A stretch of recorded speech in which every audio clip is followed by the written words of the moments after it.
Bonsoir à toutes et à tous, heureux de vous retrouver dans Au Quotidien, votre émission d'information locale. Bonsoir Enzo. Bonsoir Colin, bonsoir à toutes et à tous. Ce soir, focus sur une initiative solidaire qui existe depuis fort longtemps et qui apporte un peu de bonheur à des milliers de familles. Et oui, la campagne des Pères Noël verts du Secours populaire a été lancée le 22 novembre. Pendant les prochaines semaines, les bénévoles vont se transformer en petits lutins pour apporter cadeaux et jouets aux plus démunis. On va en parler ce soir avec la secrétaire générale du Secours populaire en Sarthe, Anne-Claude Pavet. Et puis l'esprit de Noël restera encore avec nous dans la suite puisque nous parlerons d'une parade de véhicules illuminés, mais pas n'importe lesquels, il s'agit de tracteurs de Noël. Si vous avez des questions à poser à nos invités, n'hésitez pas par message WhatsApp au 0670 672 792. On commence tout de suite avec l'actu.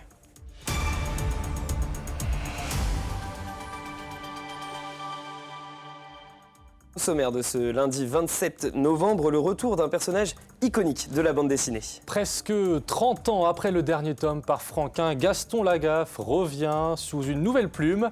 À l'abbaye de l'Épau, plus de 800 personnes sont venues rencontrer le nouvel auteur lors d'une séance de dédicace exceptionnelle ce dimanche. RCF, la radio chrétienne qui monte en Sarthe, les audiences progressent pour cette station qui ne vit que grâce aux dons. Alors ce week-end, c'était journée porte ouverte pour que auditeurs et animateurs se rencontrent. On commence, Enzo, ce journal avec le grand retour de Gaston Lagaffe. 24 ans après le dernier album et 30 ans après le dernier gag de Franquin dans le journal de Spirou, les éditions Dupuis éditent un 22e tome réalisé par le dessinateur canadien Delaf. L'abbaye de l'Épau a été choisie pour une rencontre dédicace grand public ce dimanche 26 novembre. Un événement qui a rassemblé beaucoup de monde, plus de 800 personnes autour d'un des personnages les plus populaires de la bande dessinée franco-belge, le reportage de Laure Girard. Le 22e album de Gaston Lagaffe, à peine sorti, l'équipe des éditions Dupuis a investi l'abbaye royale de l'Épau, à l'invitation de la librairie Bulle et du département de la Sarthe. Et si tant de monde a répondu présent pour cet événement, c'est qu'on a tous quelque chose de Gaston Lagaffe en nous. Ah, son trait de caractère, le côté ingénieux. Sa façon de traiter le courrier, extraordinaire. Son jean-foutisme apparent. C'est cette idée comme le gastrophone. J'adore ses inventions. Son humanité. L'auteur qui succède à Franquin, le Canadien Delaf, a lui aussi un trait de caractère préféré chez Gaston. Pour moi, Gaston est un vrai gentil. C'est quelqu'un de bienveillant, de gentil, qui a un grand sens de l'amitié, qui a plein de belles valeurs. Avec plus de 800 000 tirages, le retour de Lagaffe est parti pour être un succès en librairie. Delaf, lui-même fan de Gaston depuis l'âge de 12 ans, produit un album de grande qualité et un hommage à son créateur Franquin. J'ai envie que les gens se rappellent que Gaston, c'est Franquin, que Gaston, c'est une grande BD. Au début, je ne savais pas trop par quel bout attaquer tout ça parce que c'était immense. Donc, j'ai relu les albums plein de fois. Je me suis fait une espèce de cahier des charges, une espèce de cahier de mes envies aussi. Mais ça, c'était la théorie. À un moment donné, j'ai dû me frotter à la pratique et j'ai réalisé que c'était pas si simple. Et j'en ai jeté beaucoup. Mais je savais déjà dès le départ que j'allais devoir passer par ce processus-là. Il fallait que je prenne le temps de faire mes essais, mes erreurs, et puis que je jette plein de trucs. Donc j'ai écrit peut-être, je sais pas, un peu plus d'une centaine de gags pour n'en garder que 44.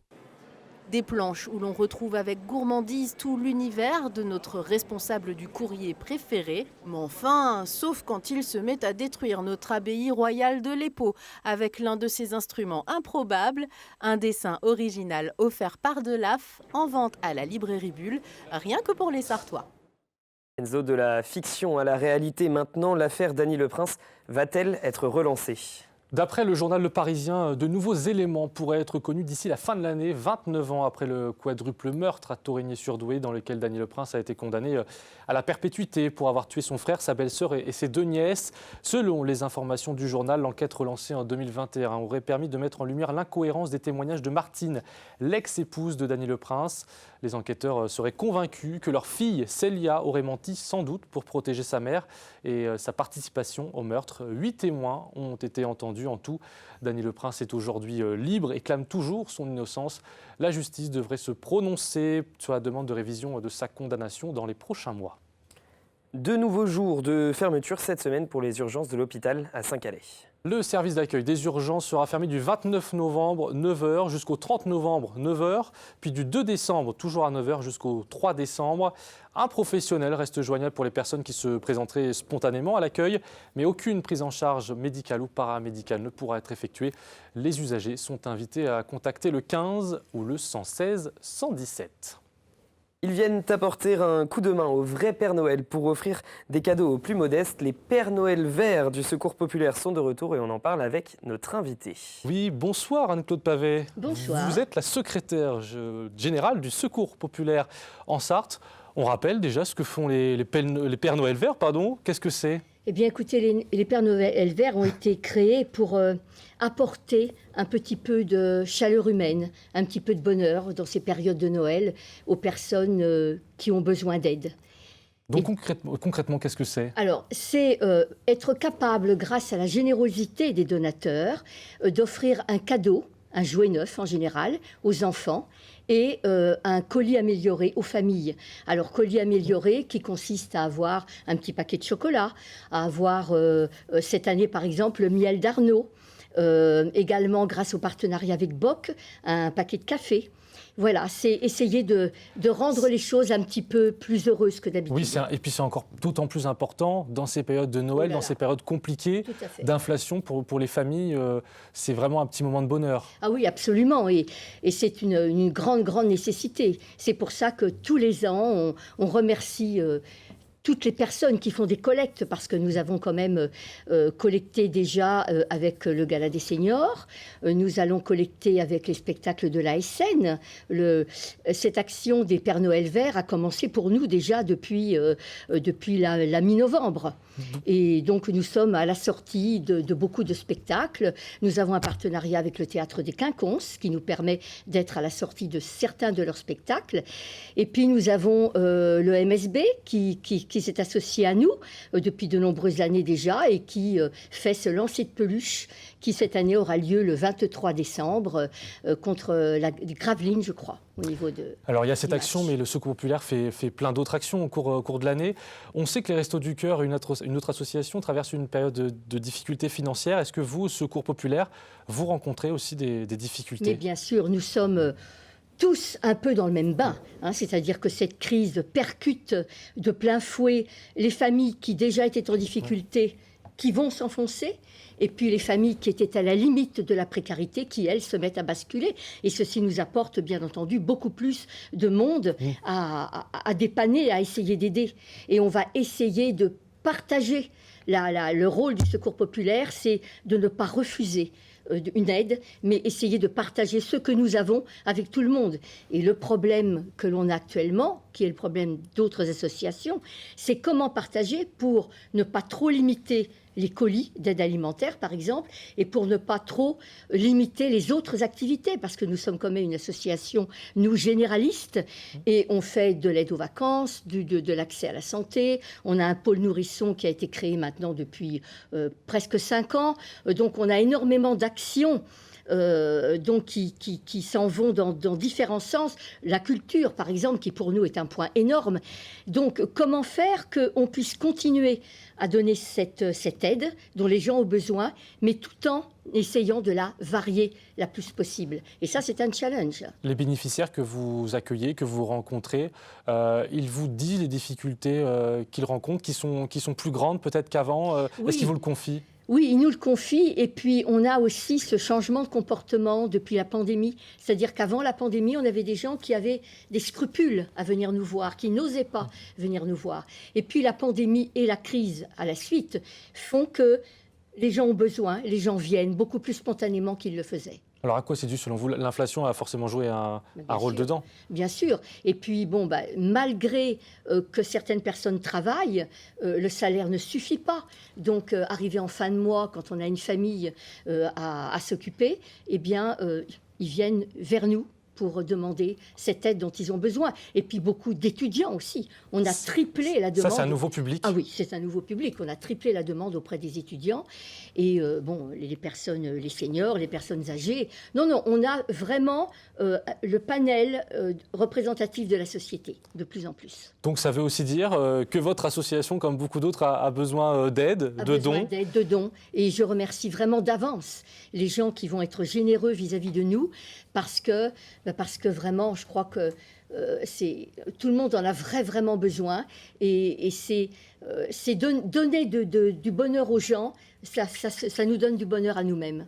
Très bien. Donc pour les dons, il y a le site internet secourspopulaire.fr. Ou sinon pour Le Mans, on peut directement envoyer un chèque au 128 130 avenue Jean Jaurès ou téléphoner au 02 43 85 01 28. Merci beaucoup. Je remercie d'avance tous les généreux donateurs et je souhaite de bonnes fêtes de fin d'année à tout le monde. Merci beaucoup Anne-Claude Pavé. Bonsoir. Enzo, on enchaîne avec un mot de sport. Un ancien champion du monde de moto va piloter une voiture aux 24 heures du Mans 2024. Et oui, il s'agit de Valentino Rossi. Il va participer au championnat du monde d'endurance 2024 et donc aux 24 heures du Mans. En juin prochain, BMW l'a officiellement annoncé ce lundi 27 novembre. Il sera au volant de la BMW M4 en catégorie GT3. Ce ne serait pas la première fois qu'il mettra les pieds en Sarthe. Lors de l'édition du centenaire, il avait participé à l'édition Road to Le Mans, la course d'ouverture déjà sur BMW. Et puis il a évidemment participé au Grand Prix de France Moto en 2020. C'était sur le circuit Bugatti. Nous parlions de dons avec notre invité et la radio chrétienne RCF Sarthe en a également besoin. Et oui, les audiences de ce média progressent depuis son ouverture à la radio numérique terrestre en janvier dernier. Elle compte aujourd'hui 5 salariés et des dizaines de bénévoles. Mais sans les dons de ses auditeurs, elle ne pourrait pas exister. Ce samedi, à l'occasion du Radio-Don, tout ce petit monde s'est rencontré lors des portes ouvertes. Laure Girard y était, regardez.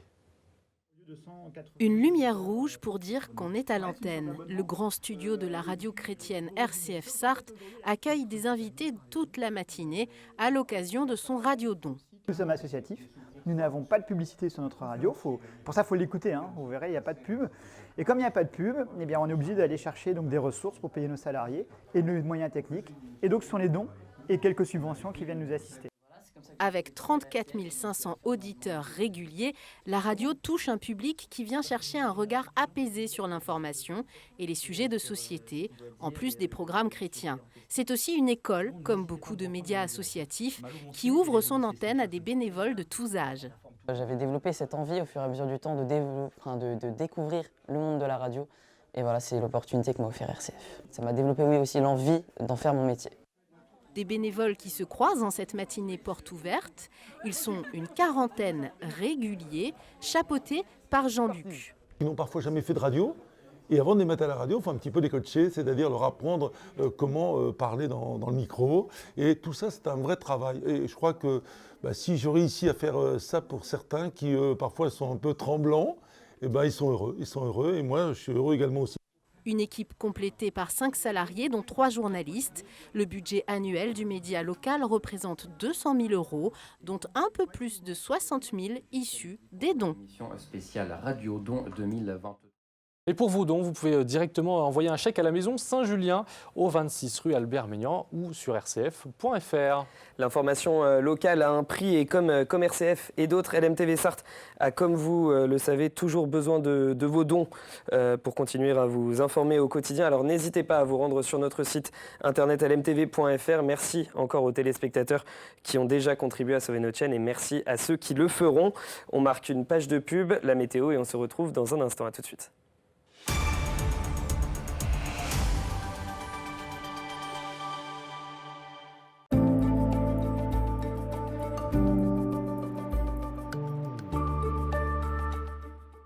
Bonsoir. Eh bien, il y a encore de faibles précipitations ce soir sur le nord-ouest de la France, avec sur la Sarthe des pluies par intermittence, moins marquées que dans la journée de lundi en tout cas, mais elles sont encore présentes jusqu'en première partie de nuit, avec un mercure qui forcément ne descend pas beaucoup, car le ciel est couvert, il fait entre 7 et 8 degrés en milieu de soirée.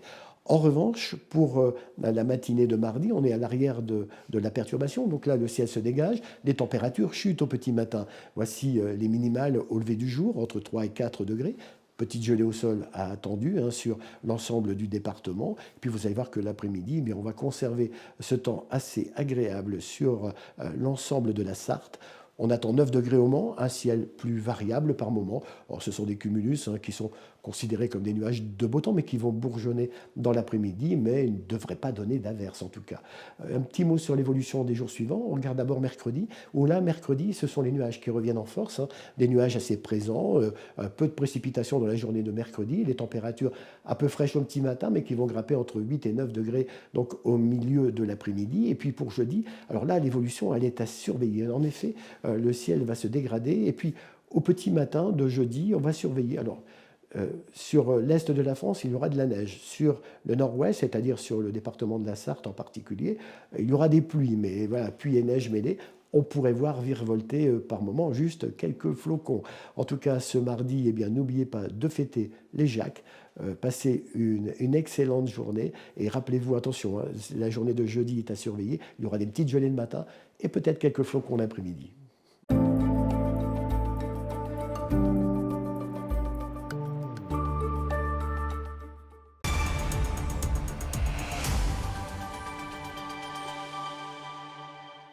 Bienvenue dans la suite si vous nous rejoignez. Avant de rejoindre nos invités que vous voyez derrière, nous allons faire un point sur la qualité de l'air dans le département.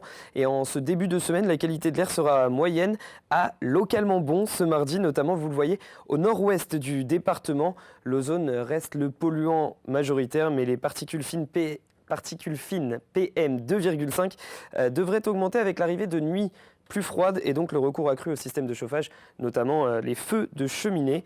Voilà, désormais Enzo, je vous rejoins, on va parler de transport avec des tracteurs décorés. Oui, des tracteurs justement décorés dans 12 communes sartoises. Ça commence ce vendredi à Prunier-le-Chétif et on en parle avec nos invités. Bonsoir Dominique Rousseau. Bonsoir. Vous êtes agriculteur et puis à vos côtés, Manon Jouze, vous êtes quant à vous étudiante agricole aussi. Merci d'être avec nous. C'est la deuxième fois que vous organisez cet événement. L'année dernière, ça a tellement bien marché que vous vous êtes dit, cette année, on remet ça ? Cette année, on remet ça, puisque l'an dernier était une première année, c'était une année d'essai. On a investi dans des guirlandes et tout ça. Donc maintenant qu'on est équipé, on ne peut plus reculer, on continue. Et puis Manon, vous êtes étudiante, votre père est agriculteur et vous allez conduire son tracteur. Alors pourquoi est-ce que vous avez tenu à participer à cet événement ? Alors moi, je trouvais ça intéressant de rejoindre ce mouvement. Ça permet de montrer aux citoyens de nos communes que les agriculteurs, on est toujours là. Ça montre un aspect différent de notre métier et ça permet de communiquer d'une façon positive et de faire vivre un moment magique aux citoyens de nos communes. Oui, ça c'est vraiment ce que vous souhaitiez finalement. On n'est pas là pour porter des revendications pendant ce défilé. C'est vraiment un moment de plaisir que vous voulez partager avec les habitants, les enfants, vraiment, vraiment tout le monde, quoi. Un petit moment de magie. Disons que nos tracteurs, c'est nos compagnons à l'année, compagnons des champs, compagnons des fermes. Et le sortir du contexte des fermes pour les mettre sur la route et les enguirlander, c'est un moment sympa. Et vu comment ça s'est passé l'année dernière, les gens sont demandeurs. Et justement, ça permet aussi de dénoter avec le quotidien, le fait de là les voir tout décoré. Ça surprend les gens. Ça surprend les gens de nous voir. Pourquoi ? Parce que, comme vous l'avez dit tout à l'heure, ils se posent la question de savoir pourquoi on fait ça. Mais on le fait parce qu'on a envie de le faire et ça nous sort de notre quotidien et on va à la rencontre des gens, quoi. Alors justement, c'est quoi les dates ? Après, vous allez dans 12 communes, hein, c'est ça, je crois, dont Le Mans. Dont Le Mans, le 9 décembre. Donc là, ça sera où le chemin ? Il passera par où ? Alors le Mans, c'est particulier puisque la route, il y a à peu près 2,5 km de défilé. Rendez-vous avenue Robert Jarry, on remonte l'avenue Général Leclerc, on redescend, puisqu'on n'a pas accès à la préfecture, on redescend la rue Auvray. Par le Palais des Congrès, on va rejoindre la rue du Port et on remonte à la place de la République où se situe le marché de Noël. Et là, on fait une première halte. Donc là, ça veut dire que là, les gens pourront un peu s'approcher des tracteurs. Tout à fait, faire des photos. Ouais. Les enfants, avec les parents, montent en cabine et viennent faire quelques photos. Donc on le rappelle, les tracteurs de Noël, ça commence ce vendredi à Pruyé-le-Chétif, c'est bien ça? Pruyé-le-Chétif. Et je crois que vous avez un week-end chargé après. Un week-end très chargé puisque ce week-end-là, on a 4 défilés à faire. Donc à Louplande. Alors vendredi Pruyé-le-Chétif, samedi Spey et Louplande et dimanche la Suze. Et puis donc ça continuera les week-ends après jusqu'au 22. Très bien. Et donc on l'a dit le 9 décembre au Mans, voilà, si vous voulez voir des tracteurs décorés. Merci Dominique Rousseau et Manon Jousse d'être venus nous parler de ce bel événement ce soir. Puis maintenant Enzo, un mot, la cathédrale du Mans est en voie de devenir la plus belle cathédrale de France. Et oui, nous vous en parlions il y a quelques semaines. Le Mans était arrivé en demi-finale dans un concours sur les réseaux sociaux. Eh bien la voici en finale après avoir éliminé celle de Chartres, Orléans puis Tours. La cathédrale Saint-Julien du Mans a battu sa rivale strasbourgeoise et s'envole donc vers Metz en finale. Aussi surprenant que cela puisse paraître, le Mans a accueilli 7600 votes, je crois, contre 498 pour Strasbourg. Donc décidément, on est vraiment chauvin en Sarthe puisqu'on va peut-être devenir la plus belle cathédrale de France. Ça nous permet de passer un petit coucou à notre rédactrice en chef qui est d'origine strasbourgeoise et qui nous avait dit que celle de Strasbourg allait nous écraser. Un point sur les invités de demain. Ce mardi, on reviendra sur les 40 ans du VIH avec David Goubil du planning familial. Et puis en deuxième partie, on va jouer avec Julien Parny, un manceau qui a créé The Detective Society. Est-ce que vous savez ce que c'est, Enzo? Oui, c'est un jeu un peu particulier qu'on reçoit chez soi, je crois. C'est entre l'escape game et la série policière. Exactement. On le reçoit chaque mois à son domicile pour résoudre des enquêtes. Voilà donc pour les invités de demain. Et puis dans quelques instants, c'est le sport. C'est 72 Sports, une émission présentée par Antoine Besson et préparée par Amoun Chamsoudine, avec ce soir une invitée exceptionnelle puisqu'il s'agit de Candy Brière-Vétière qui était championne du monde de tumbling il n'y a pas très longtemps. Voilà pour le programme de la soirée. Quant à nous, on se retrouve donc dans Au Quotidien en direct ce mardi à 18h30. Bonne soirée.